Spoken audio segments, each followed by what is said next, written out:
This video is sponsored by GenReviews.online. GenReviews.online is one of the best review portal site. நாம ஆன்லைன்ல எந்த ஒரு பொருள் வாங்குறதா இருந்தாலும் அதுக்கு ரிவ்யூ பார்க்கறது வழக்கமா வச்சிருக்கோம். ஸோ அந்த ரிவ்யூவை ஜென் ரிவ்யூஸ்ல வந்து நீங்க பார்த்தீங்கன்னா அந்த பொருள் நல்லதாகவும் தரமானதாகவும் விலை குறைவாகவும் கிடைக்கிறதுக்கான வாய்ப்புகள் நிறையவே இருக்கு. ஸோ நாம எந்த ஒரு பொருள் வாங்குறதா இருந்தாலும் ஒரு தடவை ரிவ்யூ பாருங்க. ஓகேங்களா? ஜென் ரிவ்யூஸோட லிங்க் வேணும் அப்படின்னா என்னோட டிஸ்கிரிப்ஷன்ல கொடுத்துருக்கேன். கண்டிப்பா அதை யூஸ் பண்ணிக்கோங்க. Thank you. Hi friends, welcome to my channel. இன்றைக்கி நம்ம புராண கதைகள் அதில் பார்க்க போகிறது பார்த்திங்கன்னா கர்ணனோட குருட்சேத்திரத்தின் 16வது நாள். அதை பற்றி தான் பார்க்க போகிறோம். அதுக்கு முன்னாடி என்னோடய சேனலை சப்ஸ்கிரைப் பண்ணுங்கள், லைக் பண்ணுங்கள், ஷேர் பண்ணுங்கள், அண்ட் பெல் பட்டனை மறக்காமல் தட்டுங்க. அப்போ தான் நான் போடுற இந்த மாதிரி வீடியோஸ் எல்லாமே உங்களுக்கு கொஞ்சம் உடனே வந்து சேரும், பயனுள்ளதாகவும் இருக்கும். ஓகேங்களா? ஓகே, இப்போ வாங்க வீடியோக்குள்ளே போகலாம். குருட்சேத்திரத்தின் 16வது நாள். 16வது நாளில் பார்த்திங்கன்னா கர்ணன் ஆக்ரோஷமாக சண்டை போட்டிருக்கா. அப்படி அதுலேயும் பார்த்திங்கன்னா தர்மரை பயங்கரமாக தாக்குற. அப்படி காரணம் என்ன அப்படின்னு சொல்லி கேட்டிங்கன்னா, அர்ஜுனன் ஒரே ஆளாக நின்று கர்ணனோட எல்லா புதல்வர்களையும் கொன்னுடுறார் முன்னத்த நாள். ஓகேங்களா? அப்படி முன்னத்த நாள் எல்லா புதல்வர்களையும் கொன்னதுனால அந்த கோபத்திலேயே வெறியாட்டம் ஆடிட்டுருக்காரு அந்த 16வது நாள். ஆனால் பயங்கரமாக மூர்க்கத்தனமாக தாக்குறாரு தர்மரை. தாக்கி பயங்கரமாக தாக்குனாலும் ஆனால் கொல்லலை. ஏன் கொல்லலை அப்படின்னா, குந்தி தேவிக்கு செஞ்சு கொடுத்த சத்தியம். அப்போ இதுக்கப்புறம் நீ இருந்தீங்கன்னா உன்னை நான் கொன்றுவேன், பின்வாங்குமாறு சொல்கிறார். நீ போர்லேருந்து பின்வாங்கி போயிரு, இல்லாட்டி நான் உன்னை கொன்றுவேன் அப்படிங்கிறாரு. தர்மருக்கும் வேறு வழி இல்லை. ஏன்னா அவரை எதிர்த்து சண்டை போடுற அளவுக்கு தர்மர்கிட்ட வலிமை இல்லை.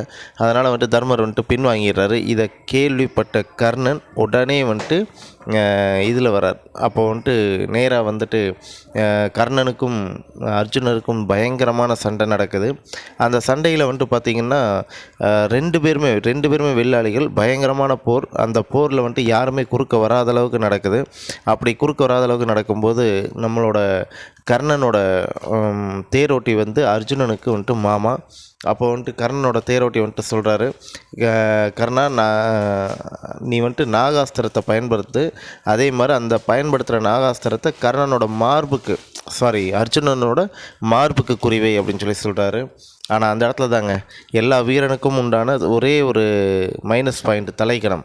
அந்த தலைக்கணம் கர்ணனை என்ன பண்ணுதுன்னா, நான் ஏன் மார்புக்கு குறி வைக்கணும், அவனோட தலைக்கு தான் நான் குறி வைப்பேன், தலையை சிரசை நான் கொய்தெடுக்கிறேன் அப்படின்னு சொல்லிட்டு சிரசுக்கு குறி வைக்கிறாரு. அந்த நேரம் பார்த்து அதை உணர்ந்த கண்ணன் கிருஷ்ணர் அவர் என்ன பண்ணுறாங்க அப்படின்னா, உடனே தேரை 1 இன்ச்சு அப்படியே கீழே பூமிக்கடியில் புதைக்கிறாரு. காலை மிதித்து ஒரே மிதியில் அப்படி புதைக்கும்போது என்ன ஆகுதுன்னா, அந்த நாகாஸ்திரம் தலைக்கு வந்தது. அது அவரோட தலைப்பாவையோடு போயிடுது. அப்போ தான் சொல்கிறாரு, நீ அவ்வளோதான். ஏன் அப்படின்னா, குந்தி தேவிக்கு செஞ்சு கொடுத்த சத்தியம் ஒரே தடவை தான் பயன்படுத்தணும் அப்படின்னு சொல்லிட்டு அந்த ஒரு தடவையும் முடிஞ்சு போச்சு. ஸோ அதுக்கப்புறம் தான் கர்ணன் பின்வாங்குறார். ஓகேங்களா? ஏன்னா வேறு ஒன்றுமே பண்ண முடியாது, சத்தியத்தை மீறவும் முடியாது. அப்போ தான் பார்த்திங்கன்னா அவருடைய தேரோட்டியும் நான் சொன்னதை நீ கேட்கலை அப்படிங்கிற கோபத்தில் தான் தேரை விட்டுட்டு போகிறாரு. தேரும் மண்ணில் புகஞ்சது, கர்ணனும் சரிஞ்சிட்றான். ஸோ இந்த